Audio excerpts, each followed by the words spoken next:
नमस्कार दोस्तों, स्वागत है आप सभी का अग्रिम एकेडमी ऑफिशियल के इस यूट्यूब प्लेटफॉर्म पर। और दोस्तों, मध्यकालीन भारत नोट सीरीज के अंतर्गत आज हम लोग बातचीत करेंगे सैयद वंश, दिल्ली सल्तनत के अंतर्गत सैयद वंश की। और इस टॉपिक में दोस्तों हम लोग सैयद वंश के बारे में 1414 ईस्वी से 1451 ईस्वी तक की बातचीत करेंगे। तो दोस्तों, यदि आप लोगों को ये वीडियो अच्छा लगे तो वीडियो को लाइक, शेयर और चैनल को सब्सक्राइब करना ना भूलें। तो चलिए दोस्तों, आरंभ करते हैं अध्याय 9 का, दिल्ली सल्तनत के अंतर्गत सैयद वंश 1414 1451 ईस्वी, एक विश्लेषण के रूप में। मध्यकालीन भारत नोट सीरीज का दोस्तों ये 10वां टॉपिक है। और इस टॉपिक में दोस्तों हम लोग कंप्लीट सैयद वंश पर बातचीत करेंगे। तो सबसे पहले दोस्तों, सैयद वंश की शुरुआत कैसे होती है, तो अंतिम पृष्ठभूमि उसकी देख लेते हैं तुगलक वंश की। तो जो फिरोज तुगलक था 1351 1381 ईस्वी, फिरोज तुगलक 1351 1388 ईस्वी। फिरोज तुगलक को विरासत में कई समस्याएं मिली थी जो इस प्रकार थी। तो फिरोज तुगलक के टाइम पर कुछ जो है तो उसको विरासत के रूप में अपने पूर्वजों से क्या मिली थी, समस्याएं मिली थी। जैसे किसानों का विद्रोह, फिरोज तुगलक के टाइम पर किसान विद्रोह होते थे, उलेमा, अमीर, सैन्य आदि वर्गों का विद्रोह, राज्य का खजाना खाली होना और साम्राज्य का विघटन। तो जो फिरोज तुगलक था उसको विरासत में कई समस्याएं मिली, जिनमें किसानों का विद्रोह, उलेमा, अमीर, सैन्य आदि वर्गों का विद्रोह, राज्य का खाली खजाना, साम्राज्य का विघटन। फिरोज तुगलक ने इन समस्याओं का तात्कालिक समाधान ढूंढा तथा तुष्टीकरण की नीति अपनाई। और फिरोज तुगलक ने क्या किया, फिरोज तुगलक ने इन समस्याओं का तत्काल टाइम में क्या किया, समाधान ढूंढा और तुष्टीकरण की नीति अपनाई, जिसके परिणाम स्वरूप प्रशासन का आर्थिक, प्रशासनिक तथा सैनिक भाग कमजोर हो गया। और इसी के कारण क्या हुआ, जो प्रशासन का क्या था, आर्थिक, प्रशासनिक और सैनिक भाग था, वो क्या हो गया, कमजोर हो गया, जो सल्तनत के पतन का कारण रहा। जो क्या हुआ दोस्तों, सल्तनत का पतन का क्या रहा, कारण रहा। फिरोज तुगलक का साम्राज्य गयासुद्दीन तुगलक तथा मोहम्मद बिन तुगलक के साम्राज्य से छोटा था। तो जो फिरोज तुगलक था दोस्तों, उसका साम्राज्य क्या था, गयासुद्दीन तथा मोहम्मद बिन तुगलक के साम्राज्य से छोटा था। अब तुगलक वंश का पतन कैसे हुआ, तो फिरोज तुगलक की मृत्यु के बाद दिल्ली सल्तनत का विघटन हो गया। तो जैसे ही क्या हुआ, फिरोज तुगलक की मृत्यु हुई तो जो दिल्ली सल्तनत थी उसका क्या हो गया, विघटन हो गया और उत्तर भारत छोटे छोटे राज्यों में बंट गया। और जो उत्तर भारत था वो क्या हुआ दोस्तों, छोटे छोटे राज्यों में बंट गया। वैसे देखें तो तुगलक 1412 ईस्वी तक शासन करते रहे। यदि देखें तो जो तुगलक थे वो 1412 ईस्वी तक शासन करते रहे, लेकिन 1399 ईस्वी में तैमूर द्वारा दिल्ली पर आक्रमण किया गया। कहीं कहीं दोस्तों 1398 ईस्वी है, तो उसको उसमें आप लोग कंफ्यूज नहीं होंगे। 1398-99 ईस्वी में तैमूर द्वारा दिल्ली पर आक्रमण किया गया।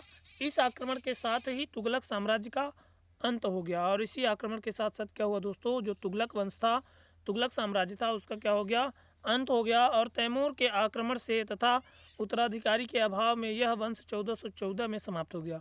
तो जैसे तैमूर के आक्रमण के कारण और इसमें उत्तराधिकारी भी कोई नहीं था, इस कारण से क्या हुआ दोस्तों, इस वंश का 1414 ईस्वी में समापन हो गया। और इसके बाद सैयद वंश का शासन स्थापित हुआ। तो इसके बाद किस वंश का शासन स्थापित होता है, सैयद वंश का शासन स्थापित होता है। सैयद वंश में सैयद वंश दिल्ली सल्तनत पर शासन करने वाला चौथा वंश था। 3 और वंश कौन थे दोस्तों, तो याद रखेंगे, गुलाम वंश, खिलजी वंश और दोस्तों तुगलक वंश। तो सैयद वंश दिल्ली सल्तनत पर शासन करने वाला चौथा वंश था। इस वंश ने दिल्ली सल्तनत में 1414 से 1451 ईस्वी तक शासन किया। उन्होंने तुगलक वंश के बाद राज्य की स्थापना की। उन्होंने क्या किया, तुगलक वंश के बाद राज्य की स्थापना की। यह वंश मुस्लिमों की तुर्क जाति का आखिरी राजवंश था। तो तुर्क जाति का क्या था, आखिरी राजवंश कौन था, तो तुर्क जाति का आखिरी राजवंश सैयद वंश था।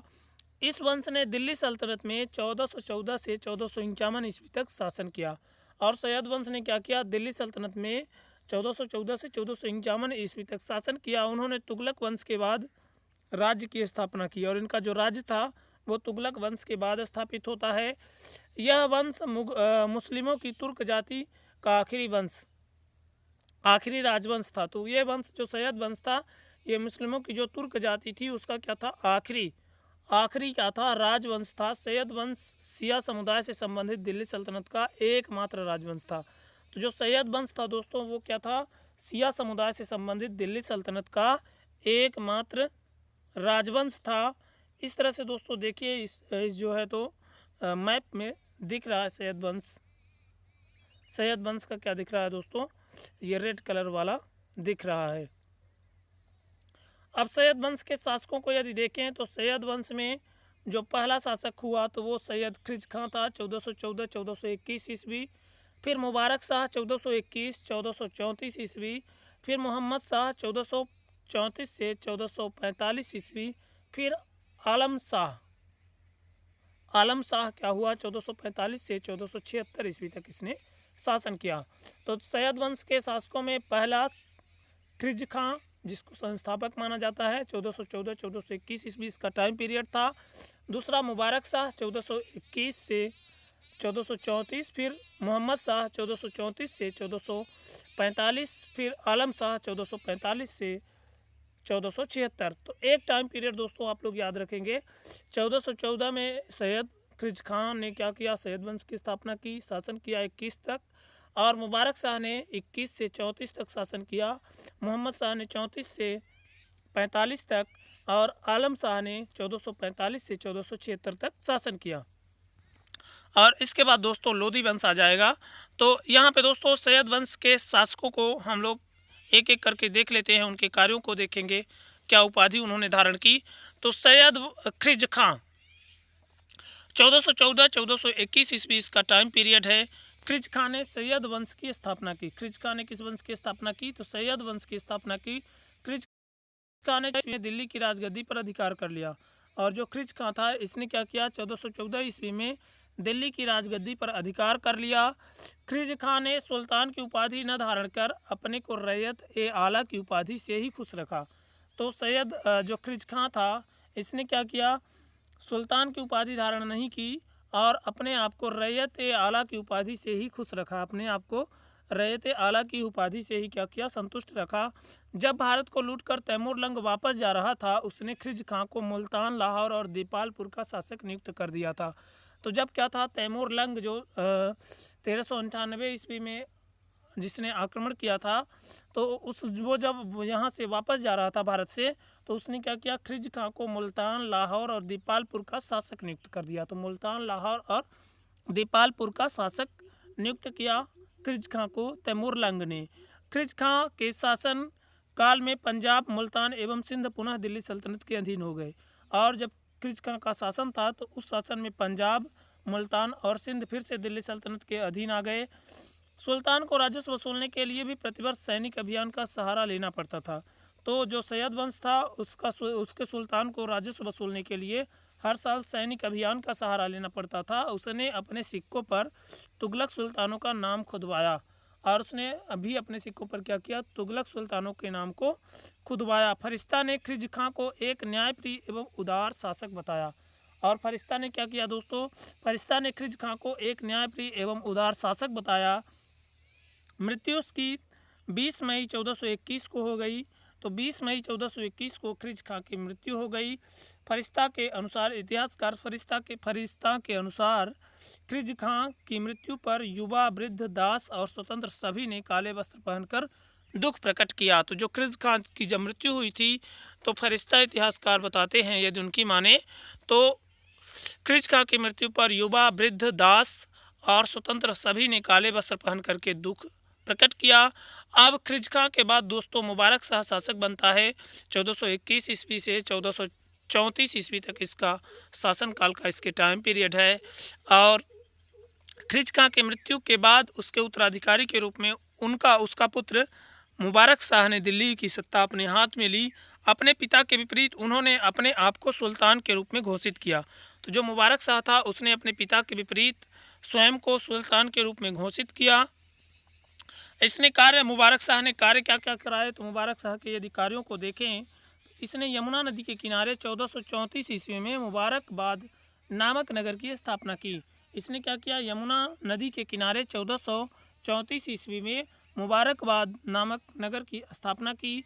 मुबारक शाह ने शाह की उपाधि ग्रहण कर अपने नाम के सिक्के जारी किए। और मुबारक शाह ने क्या किया, शाह की उपाधि धारण करके अपने नाम के सिक्के भी जारी किए। उसने अपने नाम से खुतबा प्रशंसात्मक रचना पढ़वाया और इस प्रकार विदेशी स्वामित्व का अंत किया।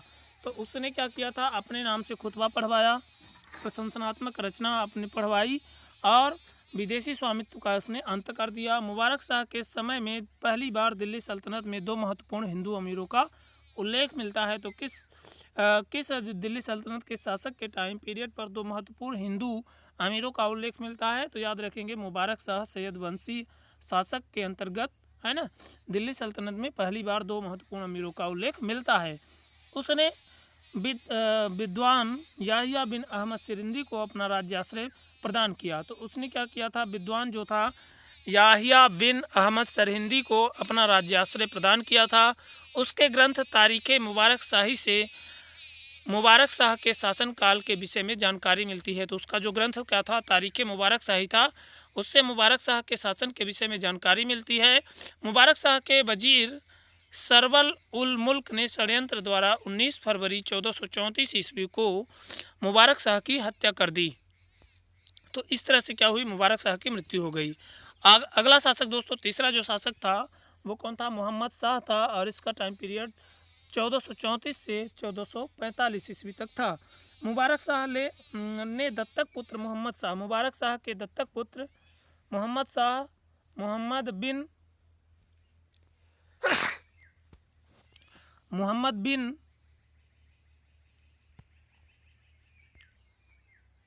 बिन खरीद खां को वजीर सरवर उल मुल्क एवं अन्य अमीरों ने मिलकर 19 फरवरी 1434 को दिल्ली का सुल्तान बना दिया।